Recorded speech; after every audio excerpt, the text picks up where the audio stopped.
আবারও কেঁপে উঠল আফগানিস্তান। এই সপ্তাহে তৃতীয়বারের মতো দেশটির দক্ষিণ পূর্বাঞ্চলে ভূমিকম্প আঘাত হানে। স্থানীয় সময় বৃহস্পতিবার রাতে আফগানিস্তানের নাঙ্গারহার প্রদেশের শিওয়ার জেলা ও পাকিস্তান সীমান্তবর্তী বারকাশকোট এলাকায় কম্পন অনুভূত হয়। German research centre for Jio sciences জানিয়েছে, এই কম্পনের উৎপত্তি মাত্র ১০ কিলোমিটার গভীরে। এই ভূমিকম্পে বহু বাড়ি ও ছোট অবকাঠামো ক্ষতিগ্রস্ত হয়েছে বলে প্রাথমিকভাবে খবর পাওয়া গেছে।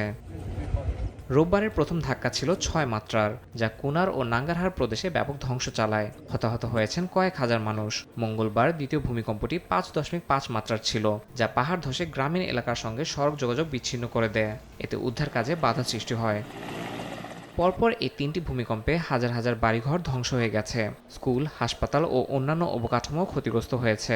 বেঁচে থাকা মানুষগুলো গৃহহীন হয়ে রাত কাটাচ্ছেন খোলা আকাশের নিচে। নিরাপদ আশ্রয় ও খাদ্যের অভাবে মানবিক বিপর্যয় আরও গভীর হচ্ছে বলে জানায় স্থানীয় কর্তৃপক্ষ। আন্তর্জাতিক সম্প্রদায় উদ্বিগ্ন।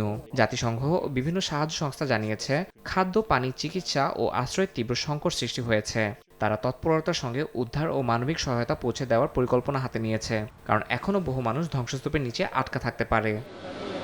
ইয়াসিন মোহাম্মদ জিসান, সময় সংবাদ।